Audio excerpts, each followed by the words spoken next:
चलिए, very good morning to all of you. क्या हम अपनी क्लास स्टार्ट कर सकते हैं आज की?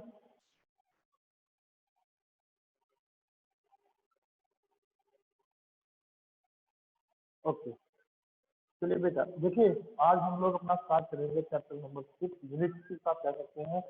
और जो टॉपिक का नाम रहेगा that is related to staffing. Staffing बेटा आपको जैसे कि पता है, ये हमारा जो है मैनेजमेंट का थर्ड मेन फंक्शन है। पहला फंक्शन बेटा था हमारा प्लानिंग, सेकंड था ऑर्गेनाइजिंग, और थर्ड वन है बेटा स्टाफिंग। देखिए, अच्छी प्लानिंग कर लेना, अच्छी ऑर्गेनाइजिंग कर लेना काफी नहीं। प्लानिंग आप कितनी मर्जी अच्छी कर लीजिए, अगर उसके लिए अच्छा हमने स्ट्रक्चर तैयार नहीं किया तो वो प्लानिंग हमारी बेकार हो जाएगी। और केवल स्ट्रक्चर तैयार करना ही नहीं, उस स्ट्रक्चर को यदि हमने अच्छे एम्प्लॉयज के साथ फिलअप नहीं किया, उन पोजीशंस को हमने फिलअप नहीं किया, तो भी हमारी प्लानिंग और ऑर्गेनाइजिंग किसी काम की नहीं है। दोनों की दोनों जो है हमारी बेकार हो जाएगी। सो प्लानिंग और ऑर्गेनाइजिंग के बाद जो फंक्शन है स्टाफिंग, उसकी अपनी एक विशेष इंपॉर्टेंस है, अपना एक विशेष महत्व है। उसी के बारे में हम डिस्कस करने वाले हैं। मे भी एक क्लास जो है 40 से 50 मिनट तक चली जाए, और 50 मिनट में जितना भी टॉपिक हम कवर कर पाएंगे उतना ही करेंगे, और नेक्स्ट जो टॉपिक बचा हुआ होगा वो नेक्स्ट क्लास के अंदर हम लोग डिस्कस करेंगे। ठीक मेरी क्लास के बाद तो विजय कौशिक सर की क्लास होगी इकोनॉमिक्स की, उसके लिए आप लोग रेडी रहेंगे और उसको आप लोग टाइमली कनेक्ट करेंगे विदाउट एनी डिस्कशन। ओके, चलिए स्टार्ट करते हैं स्टाफिंग फंक्शन। स्टाफिंग के बारे में अगर मैं आप लोगों से बात करूं तो स्टाफिंग है क्या बेटा? देखिए, स्टाफिंग का सिंपल सा मतलब रहेगा कि एक ऐसी एक्टिविटी और ऐसा फंक्शन ऑफ मैनेजमेंट जो कि राइट पर्सन को राइट जॉब पर और राइट टाइम पर अपॉइंट करने में मदद करता है। और you can say that staffing means placing the right person on the right job in the right time, that is to be known as staffing. तो स्टाफिंग का जो इसमें जो मतलब हमने समझने की कोशिश की, right person at the right time at the right job, इसका मतलब क्या है बेटा? अगर इसको मैं समझाने की कोशिश करूं तो देखिए, राइट पर्सन का मतलब है the person which is very much competent for the organisation, which is who is very suitable for the organization, having all the capabilities, all the qualities that have to perform the particular job. Second, right job का मतलब है the appointment of the person for the particular job where the person can be suited. उस job के लिए उसी प्रकार के व्यक्ति का सिलेक्शन करना, उसी प्रकार के व्यक्ति को अपॉइंटमेंट देना जो उसके लिए सही है। At the right time, right time का मतलब है बेटा, सपोज करिए हमारे ऑर्गेनाइजेशन में नाउ ए डेज टीचर, सपोज करिए अकाउंटेंसी का टीचर नहीं है, और अगर अकाउंटेंसी का टीचर हम जाके मार्च में अपॉइंट कर दे तो +2 क्लास के लिए इसका कोई बेनिफिट नहीं होगा। तो राइट टाइम का मतलब है जब हमें किसी पार्टिकुलर जॉब के लिए किसी पार्टिकुलर व्यक्ति की रिक्वायरमेंट है तो उसको उसी वक्त अपॉइंट करना क्या कहलाता है बेटा? राइट टाइम पर अपॉइंट। तो ये तीन वर्ड जो है दैट वो हमारे स्टाफिंग की मीनिंग को क्लियर करते हैं। स्टाफिंग का फिर से मतलब समझें, staffing means placing the right person on the right job at right time, that is to be known as staffing. Next है मेरे पास need and importance of staffing. Next topic हमारा बेटा need and importance of staffing में हम लोग बात करेंगे। तो इसकी क्या इंपॉर्टेंस है, क्या जरूरत है, स्टाफिंग की रिक्वायरमेंट जो, जैसा कि मैंने आप लोगों को बताया कि आप चाहे कितना अच्छी मर्जी से प्लानिंग कर ले, कितना अच्छा ऑर्गेनाइजेशन एस्टैब्लिश कर ले, लेकिन यदि वहां हमारी एसेट्स नहीं है, एसेट प्लानिंग और ह्यूमन रिसोर्स नहीं है, प्रॉपर कॉम्पिटेंट पर्सनल नहीं है, तो हम उस ऑर्गेनाइजेशन को अच्छे से चला नहीं सकते, उस ऑर्गेनाइजेशन को हम ग्रो नहीं कर सकते। तो for the requirement of the competent personal we require the staffing function. और वो कॉम्पिटेंट पर्सन आता कहां से है, पर्सनल आता कहां से हमारा? Through the staffing function. Staffing ही वो फंक्शन है जो हमें कॉम्पिटेंट पर्सनल की रिक्वायरमेंट पूरी करता है। अलग अलग जॉब पोजीशन के लिए उसी प्रकार की रिक्वायरमेंट के एम्प्लॉयज को अपॉइंट करने में हमारी मदद करता है। So staffing helps to find out competent employees for the various jobs. Next है higher performance. What do you mean by higher performance? देखिए, higher performance की यदि मैं बात करूं तो हम लोग देखते क्या है ऑर्गेनाइजेशन के अंदर कि हमारा ऑर्गेनाइजेशन ग्रो करे, चाहे वो slow and steady wins the race की बात काम करे, लेकिन ग्रो करे। ग्रो करने का मतलब है कि अगर हम राइट पर्सन को ऑर्गेनाइजेशन में लेकर आएंगे, then only it can be possible कि हम स्लो स्लो ग्रो कर सकते हैं। अब अगर आप किसी ऑर्गेनाइजेशन में सपोज करिए एम्प्लॉइज को अपॉइंट कर देते हैं, that may be of your reference point, आप उसको बहुत अच्छे से जानते हैं, बहुत अच्छा एम्प्लॉई है आपकी नजर में, लेकिन इन फैक्ट आपको पता है कि वो अच्छा काम नहीं करता है, लेकिन आप उसको जो है अपॉइंट करना चाहते हैं, करवाना चाहते हैं, तो उस कंडीशन में क्या होगा? At the short span of time वो आपको अच्छा लगेगा, लेकिन बाद में आप लोगों के लिए डिस्टर्बेंस क्या होगी, प्रॉब्लम क्रिएट होगी कि वो एम्प्लॉय जो है एज पर द रिक्वायरमेंट हमारी जो एक्सपेक्टेशन है उनको खड़ा नहीं कर पाएगा, और हमारे ऑर्गेनाइजेशन की जो परफॉर्मेंस है उसको डाउन मिले जा सकता है। तो हायर परफॉर्मेंस के लिए हमें जो कॉम्पिटेंट पर्सनल चाहिए, और कॉम्पिटेंट पर्सनल राइट टाइम पर राइट पर्सन रिक्वायर्ड है, और उसकी जो पूर्ति है वो स्टाफिंग फंक्शन ही कर सकता है। तो स्टाफिंग फंक्शन हमारी मदद करता है ऑर्गेनाइजेशन की परफॉर्मेंस को बढ़ाने में भी। How? By placing the right person on the right job. Next है मेरे पास सर्वाइवल एंड ग्रोथ। देखिए किसी भी ऑर्गेनाइजेशन के अंदर जरूरी है कि ऑर्गेनाइजेशन क्या करे, ग्रो करे, सर्वाइव करे। बिना उसकी ग्रोथ और सर्वाइवल के तो चाहे हम कितने अच्छे एम्प्लॉय रख लें, जब वो ग्रो या सर्वाइवल ही नहीं कर पा रहा है तो उनको हम पेमेंट कैसे करेंगे? और वो पेमेंट करने के लिए जरूरी है कि हमें टाइम टू टाइम अपने एम्प्लॉयज को जो है ऑर्गेनाइजेशन की ग्रोथ और सर्वाइवल के लिए ट्रेंड करते रहना चाहिए, उनके डेवलपमेंट पर काम करना चाहिए, उनको फ्यूचर मैनेजर के लिए मोटिवेट करना चाहिए, तो दैट वो इस प्रकार की क्वालिटीज को एक्वायर कर सकते कि वो फ्यूचर में हमारे लिए रिक्वायरमेंट अगर हमें रहे किसी प्रकार की तो उनको फुलफिल कर सके। So it is possible only through the staffing function because it helps to provide the training and development to the future manager. चलिए नेक्स्ट पॉइंट है optimum utilisation of human resources. Optimum utilisation of human resource, जैसे कि नाम से भी clear है, human resources. Human resources का मतलब है कि जो मैन पावर है, जो ह्यूमन बीइंग, जो पर्सनल, जो एम्प्लॉयज हमने अपॉइंट कर रखे हैं, उनका ऑप्टिमम यूटिलाइजेशन, इसका मतलब है maximum utilisation with maximum output, है ना? ज्यादा से ज्यादा जो फुल यूटिलाइजेशन कंडीशन होती है ना, उसमें हम उसको उपयोग कर सकते हैं, यानी कि वो अपना 100% ऑर्गेनाइजेशन को दे, इस तरीके से हम उनका उपयोग कर सकते हैं। और ये केवल स्टाफिंग फंक्शन ही है जो ये इंश्योर कराता है कि एक पार्टिकुलर जॉब के लिए कौन सा व्यक्ति हमारे लिए राइट होगा, और जो राइट नंबर ऑफ पर्सन है उनको हम कैसे अपॉइंट कर सकते हैं। It help only by the staffing. So that's why staffing function is also important for the organization.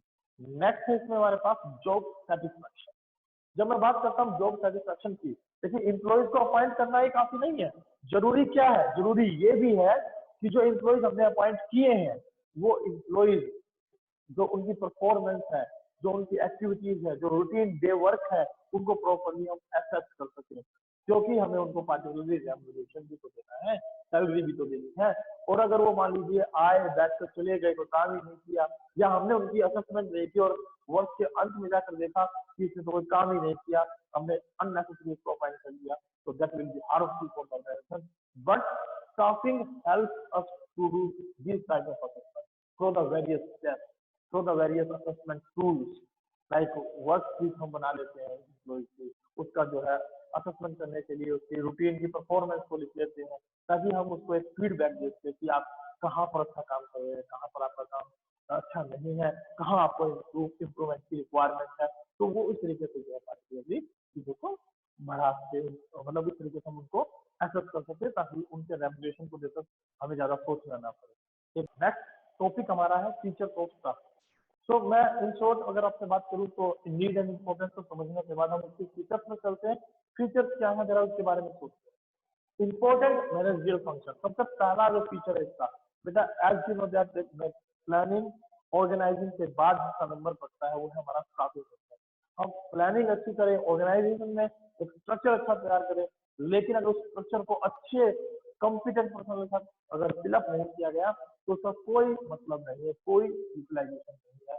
So staffing function जो है हमारा वो एक इम्पोर्टेंट मैनेजरियल फंक्शन है, जो कि हेल्प करता है बाकी सभी फंक्शंस के लिए, उनके लिए एक बेस है, क्योंकि अच्छे कॉम्पिटेंट पर्सनल अगर हम स्टाफिंग के द्वारा अपॉइंट करते हैं तो वो फिर उस काम को अच्छे से एग्जीक्यूट कर पाएंगे, हम अच्छे से कंट्रोलिंग फंक्शन को प्ले कर पाएंगे, और जो प्लानिंग हमने की है उनको अच्छे से जो है इम्प्लीमेंट कर पाएंगे, और जो स्ट्रक्चर जिस पार्टिकुलर पोस्ट के लिए जब पार्टिकुलर पोस्ट हमने क्रिएट की है ऑर्गेनाइजेशन के अंदर, उनको जब हमने फिलअप कर दिया होगा तो वो अच्छे से ऑर्गेनाइजेशन की ग्रोथ के लिए भी काम कर पाएंगे। चलिए सेकंड है इसके अंदर परवेसिव। देखिए बेटा, स्टाफिंग फंक्शन जो है ना यूनिवर्सल फंक्शन, आप किसी प्रकार के ऑर्गेनाइजेशन में चले जाए, चाहे वो कैसा ही ऑर्गेनाइजेशन क्यों ना, चाहे वो बिजनेस या नॉन बिजनेस एंटिटी क्यों ना हो, वहां पर हमें स्टाफिंग की रिक्वायरमेंट रहती है। अगर मैं बात करूँ स्टाफिंग की रिक्वायरमेंट की, तो मैं एग्जाम्पल के तौर पर बात करता हूँ, सपोज करिए आपका स्कूल, यहाँ पर अगर कोई टीचर आपके ऑर्गेनाइजेशन में छोड़ के जाता है, तो उस टीचर के जो है रिप्लेसमेंट के लिए हमें नया एम्प्लॉय रिक्वायर्ड होता है। अगर बात करता हूँ मैं खेल के मैदान की, मान लीजिए कोई क्रिकेट टीम है, और कोई क्यों इंडियन क्रिकेट टीम है, उसमें से एक एम्प्लॉय जो है, एक सॉरी प्लेयर जो है वो चला जाता है, या अकस्मात उसको चोट लग जाती है, तो उसको हमें रिप्लेस करने के लिए नया चाहिए होता है। या जब भी नए मैचेस चल रहे होते हैं, तो कोई ना कोई नया प्लेयर जो है वो एंट्री करता है, उसका सिलेक्शन होता है पार्टिकुलरली, उसका सिलेक्शन करने का तरीका होता है, वो तरीका भी पार्टिकुलर क्या है, उसका जो है बैटिंग भी देखी जाती है, उसकी बॉलिंग भी देखी जाती है, उसकी फील्डिंग भी देखी जाती है, अलग अलग तरीके से जो प्लेयर है, कैप्टन है, उसको एसेस करते हैं, और एसेस करने के बाद हम उसको सिलेक्ट करते हैं। तो ऐसा ही ऑर्गेनाइजेशन के अंदर जब हम एम्प्लॉय को सिलेक्ट करते हैं, तो इसका पार्टिकुलर एक प्रोसेस होता है, उस प्रोसेस को हम फॉलो करते हैं। इट कंटेनिंग 7 to 8 स्टेप्स, उस स्टेप को हम धीरे धीरे आगे पढ़ेंगे, और उसके बाद हमारा ऑर्गेनाइजेशन क्या करता है, ग्रो करना स्टार्ट करता है। चलिए देखते हैं थर्ड पॉइंट क्या है, continuous function. Yes, continuous function management का जो फंक्शन है पार्टिकुलरली स्टाफिंग, वो एक कॉन्टिन्यूस फंक्शन है। इसको हम ये नहीं कह सकते कि हमने एक बार एम्प्लॉयज को हायर कर दिया तो उसके बाद हमें जरूरत ही नहीं पड़ेगी। ये नेवर एंडिंग प्रोसेस है, जब तक ऑर्गेनाइजेशन चलेगा तब तक कंटिन्यूसली स्टाफिंग फंक्शन भी रोल प्ले करता रहेगा, और इसकी भी हमें जरूरत होती रहेगी। नेक्स्ट है मेरे पास फीचर ऑफ स्टाफिंग। ठीक है, फीचर ऑफ स्टाफिंग में प्लेसमेंट का जो पॉइंट है नेक्स्ट वो हम लोग डिस्कस कर रहे हैं, और प्लेसमेंट का मतलब होता है right person and the right job. It is the motto of the staffing. Staffing का मोटो क्या है बेटा, इसका इसके जो फीचर में हमने प्लेसमेंट रखा उसका पर्पज ही क्या है, पर्पज यही होता है कि राइट पर्सन राइट जॉब पर अपॉइंट किया जा सके। नेक्स्ट है बेटा, next topic evaluation of HR management. देखिए एचआर मैनेजमेंट क्या है, एचआर मैनेजमेंट पार्टिकुलरली एक पार्टिकुलर डिपार्टमेंट है। उस डिपार्टमेंट में हम लोग कहाँ तक उसको उस डिपार्टमेंट तक कैसे पहुंचे।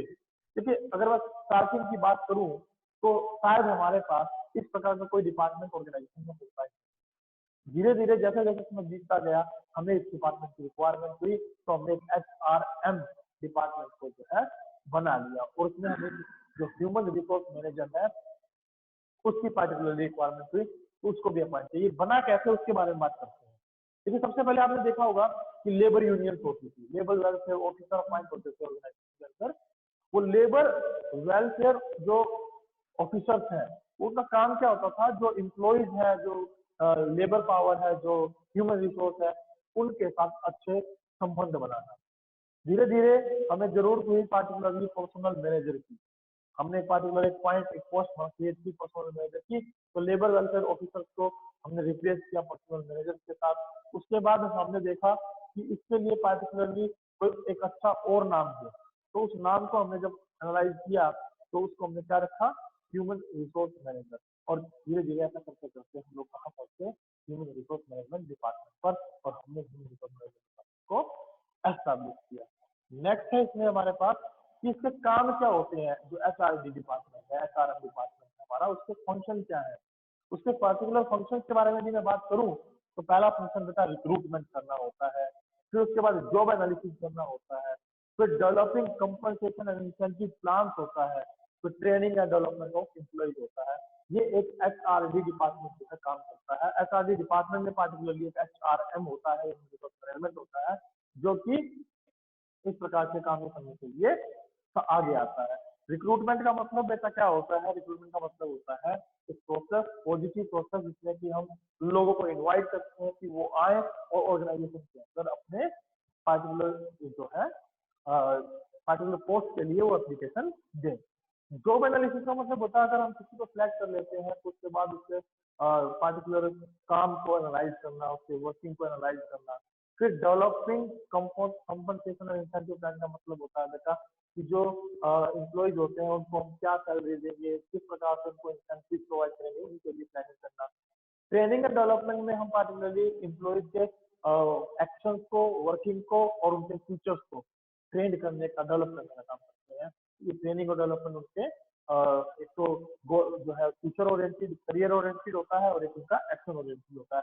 ट्रेनिंग की बात की तो दैट मीन्स जॉब ओरिएंटेड, इसमें वो पार्टिकुलरली जॉब को कैसे किया जाए इसके बारे में सीखता है। और डेवलपमेंट ऑफ एम्प्लॉय की बात करूँ तो that is related to career oriented, उसमें वो सीखता है कि कैसे हम करियर की एडवांसमेंट कर सकते हैं, कैसे उसको नए नए करियर के बारे में बता सकते हैं, ट्रेनिंग दी जा सकती है। फंक्शन है बेटा maintaining labour union management relations. देखिए किसी भी ऑर्गेनाइजेशन के अंदर यदि जो एम्प्लॉइज हैं, मैनेजमेंट है, उनके संबंध यदि अच्छे नहीं हुए तो कोई फायदा नहीं है अच्छे एम्प्लॉइज को अपॉइंट करने का, अगर उनके रिलेशंस ही अच्छे नहीं है। क्योंकि उनके रिलेशंस ही तो है जो हमारे ऑर्गेनाइजेशन को ग्रो करते हैं। अगर वो रिलेशंस उनके अच्छे नहीं है तो क्या होगा, उनके बीच में कॉन्फ्लिक्ट रहेगा। कभी एम्प्लॉय छुट्टी पे, कभी मैनेजमेंट उसको नौकरी से निकाल देगा, कभी मैनेजमेंट उसका तो मैं रखेगा, तो उसका कोई बेनिफिट नहीं है बेटा। तो इस कंडीशन में जरूरी है कि उनके बीच में अच्छे रिलेशंस हो। तो वो काम कौन प्ले करता है बेटा, HRD department, human resource department. Yes जो है नेहा बताइए आप क्या पूछना चाह रहे हैं बेटा, आप बोले ताकि मैं माइक अनम्यूट कर सकूं आपका।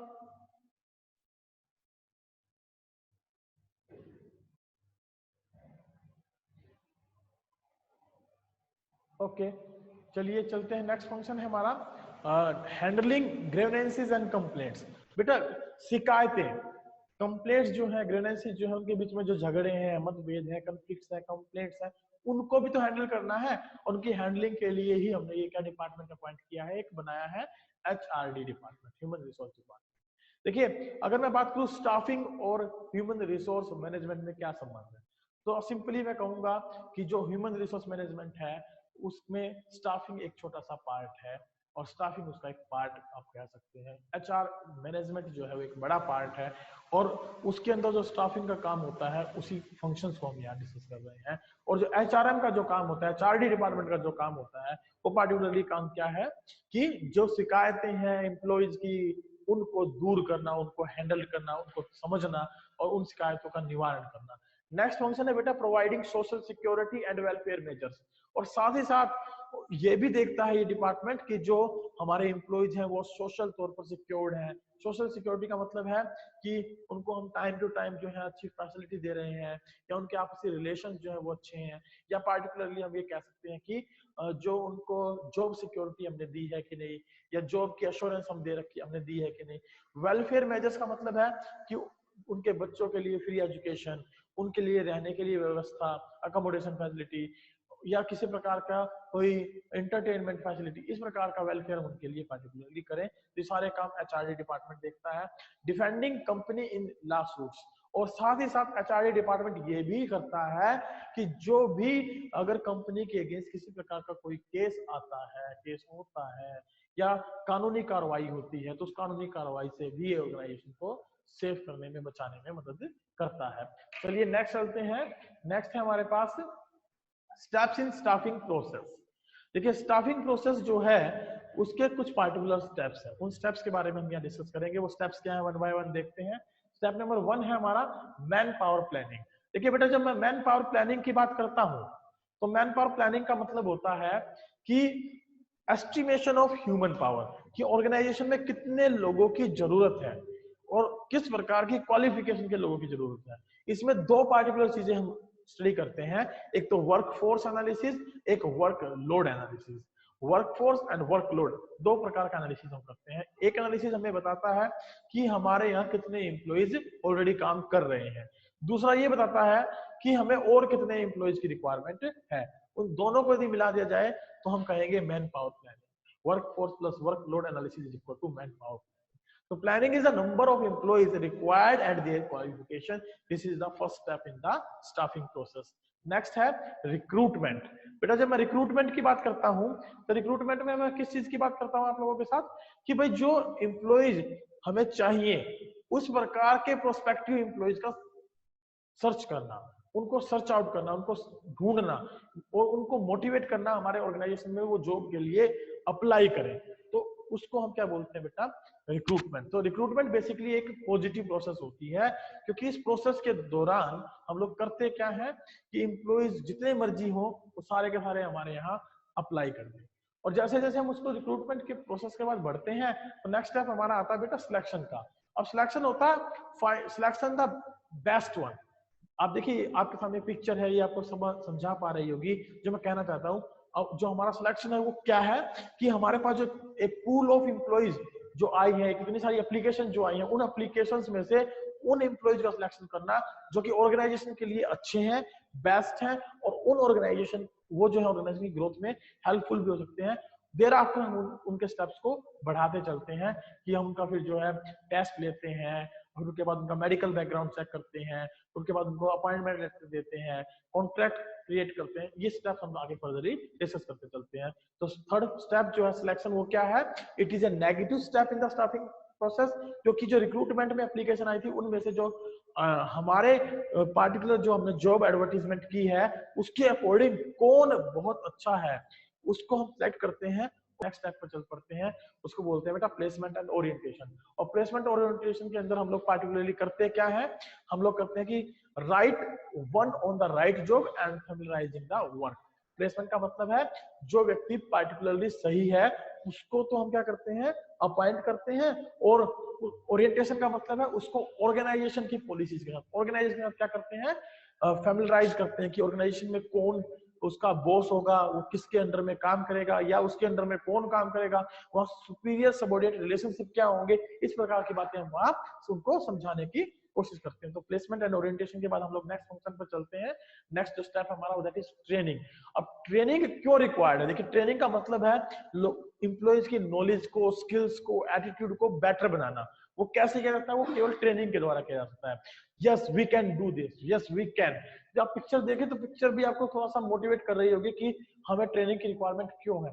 तो ट्रेनिंग की रिक्वायरमेंट हमें इसलिए होती है कि हर दिन नई नई टेक्नोलॉजी, नए नए जो है एडवांसमेंट आते रहते हैं इन्वायरमेंट के अंदर, क्योंकि बिजनेस इन्वायरमेंट तो स्टैटिक है ना, स्टैटिक नहीं है ना, वो तो क्या है, डायनेमिक है। और डायनेमिक इन्वायरमेंट होने की वजह से हमें एम्प्लॉइज को जरूरी है कि टाइम टू टाइम ट्रेन करते रहना चाहिए। तो वो कैसे पॉसिबल होगा, वो ट्रेनिंग के द्वारा पॉसिबल होगा। ट्रेनिंग में भी हमारे पास बहुत सारे मेथड्स हो सकते हैं बेटा, वो on the job training methods हो सकते हैं, वो of the job training method हो सकते हैं, उनका यूटिलाइजेशन करके हम उनको ट्रेन कर सकते हैं उसके अंदर।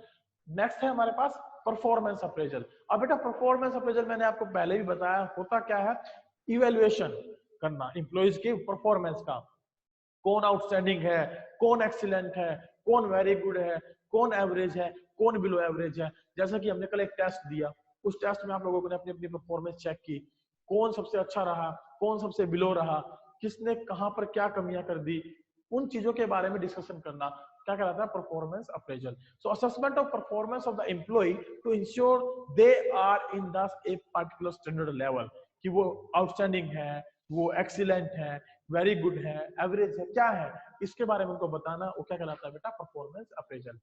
1 मिनट के बाद ये क्लास खत्म हो जाएगी, एक दो स्टेप है उनको समझ लेते हैं। नेक्स्ट है प्रमोशन। अब बेटा जो अच्छे एम्प्लॉय हैं उनको हायर पोजीशन हम पॉइंट कर देते हैं, उनको मूवमेंट कर देते हैं अपवर्ड की तरफ। और जो अच्छे एम्प्लॉय नहीं है, जिनकी परफॉर्मेंस पहले से डाउन गई है, तो उनको हम डिमोट भी कर देते हैं।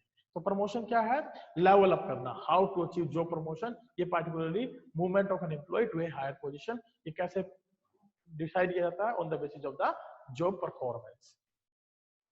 कई बार एज के बेस पे भी हम प्रमोशन दे सकते हैं, कई बार एक्सपीरियंस के बेस पे भी हम प्रमोशन दे देते हैं, तो इसके अलग अलग क्राइटेरिया होते हैं। नेक्स्ट स्टेप है हमारा that is related to compensation. देखिए मैंने आपको बताया था कि जो कंपनसेशन होता है वो होता क्या है, that is a type of remuneration, wages, salary जो हम देना चाहते हैं किसी भी एम्प्लॉय को। तो determination of salary on the basis of nature of job, risk, responsibility, qualification, that is to be known as compensation. तो स्टाफिंग प्रोसेस में हमने टोटल जो है कितने स्टेप पढ़े बेटा, 8 स्टेप पढ़े। स्टेप्स को हम समराइज कर देते हैं। जो हमारे स्टेप से पहला स्टेप था man power planning, recruitment, third one selection, fourth one placement, fifth one training, 6 1 performance appraisal, 7 1 promotion, 8 1 compensation. ये स्टेप्स हमने डिस्कस किया। आप लोग नेक्स्ट क्लास को ज्वाइन करेंगे। तब तक के लिए बाय बाय। नेक्स्ट क्लास मिलते हैं। नेक्स्ट क्लास रहेगी हमारी 23rd को, 24th को।